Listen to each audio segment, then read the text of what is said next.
3 lighthouse keepers vanish from a tiny island without a trace. A man ignores warnings and steps onto the world's most forbidden island. And a disappearance from 1933 is still one of the biggest aviation mysteries in history. These are 10 cases of people who disappeared on remote islands and never came back. In December 1900, 3 lighthouse keepers disappeared from a tiny rock island called Eileen Moor, off the northwest coast of Scotland. Their names were James Ducat, Thomas Marshall, and Donald MacArthur, all experienced men who've been keeping that light running through some of the worst weather the North Atlantic could throw at them. A relief keeper named Joseph Moore showed up on the 26th, after nobody had spotted the light burning for days. He walked in, and the place looked completely normal. Lamps were clean, kitchen was tidy, nothing was really out of place, other than the fact that the men were nowhere to be found. Their outdoor coats were missing, the clocks hadn't been wound, and the last log entry was from the 13th. A huge storm had ripped through right around that time.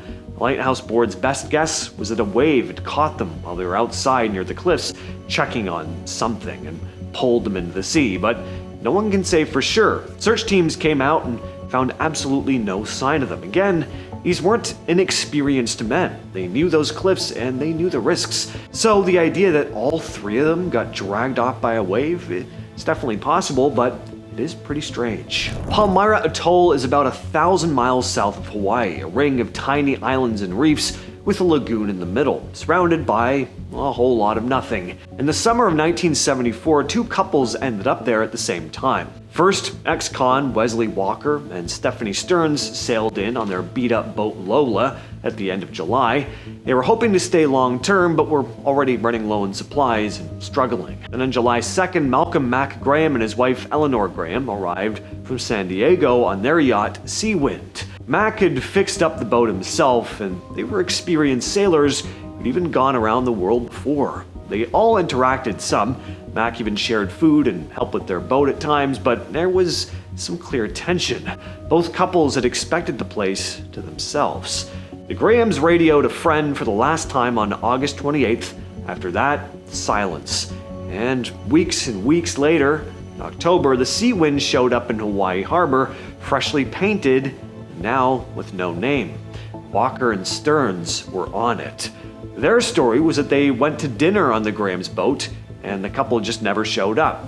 They claimed they searched for the couple for days, then took the Seawind when they couldn't find them. They got convicted for taking the yacht. But in 1981, other visitors on the island found human bones on the beach.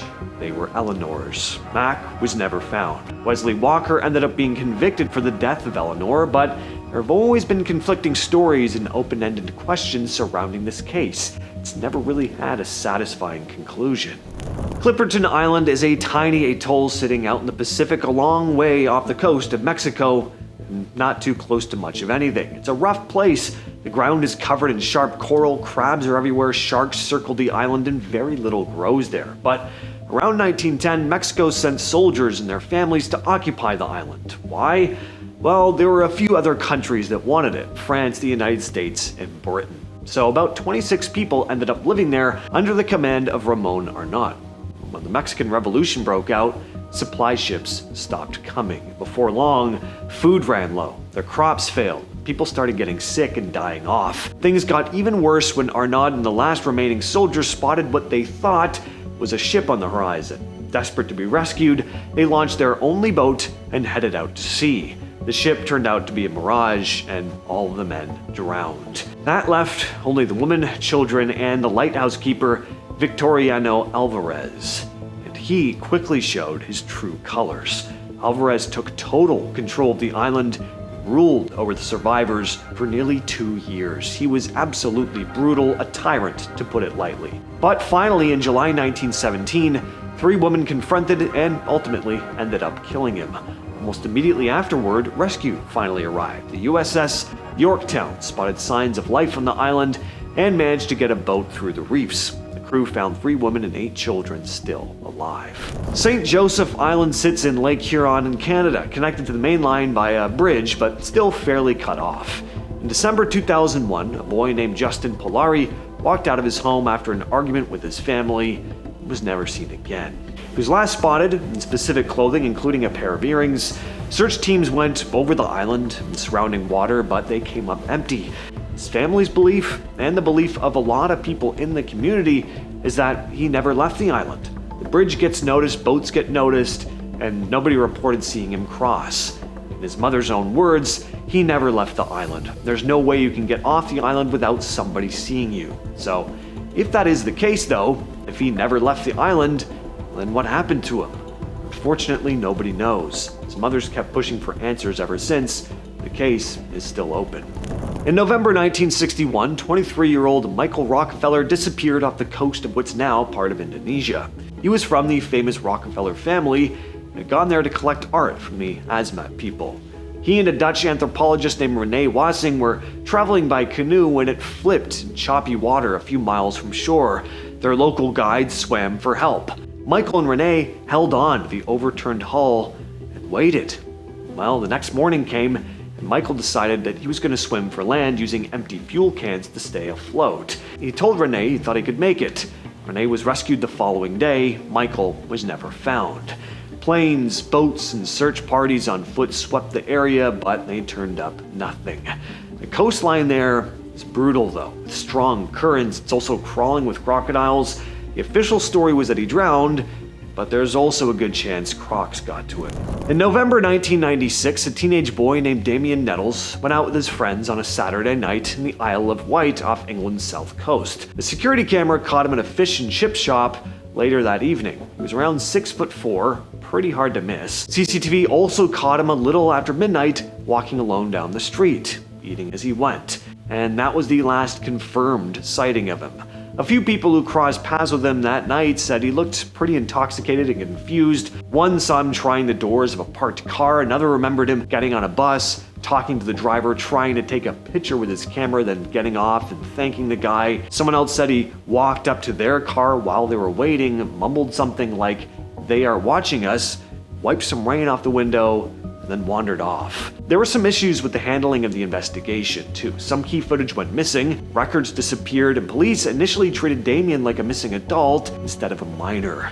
Police made multiple arrests over the years based on tips, but no one was ever charged. His mom never bought the idea that he just fell into the water. She believed something more happened involving people he might have run into that night, but to this day, the case is still unsolved. In July 1937, Amelia Earhart and her navigator Fred Noonan disappeared somewhere near Howland Island in the middle of the Pacific Ocean. Amelia was in the middle of her famous attempt to fly around the world. The leg they were on, from New Guinea to Howland, was over 2,500 miles across open water. A Coast Guard ship was waiting at Howland to help guide them by radio.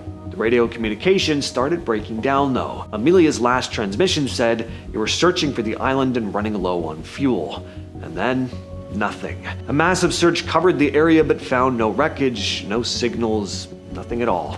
Howland Island is tiny and sits very low in the water. If you're even slightly off course, you could fly right past it and never see it. Most explanations come back to a combination of navigation error, radio failure, weather, running out of fuel over the open water.